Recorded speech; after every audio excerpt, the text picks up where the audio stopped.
the most ambitious project that he has is the medical center, a 500-bed medical center. Kaya, saludo ako sa iyo, Congressman Henry Ominal. If the entire country would have 50 governors like him, the Philippines will be one of the most progressive country in the world.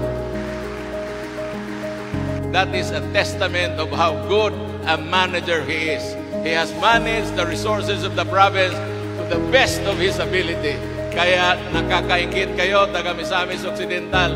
Mapalad kayo because you have a governor like Congressman, now Governor Ominal.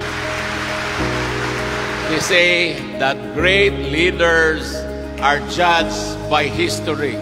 Today, I will say that Governor Ominal will be judged not tomorrow, but today as one of the best governors in the country today. There is such a place as Misamis Occidental, and there is such a governor as Governor Henry Ominal. Partner, hanga ako sa iyo.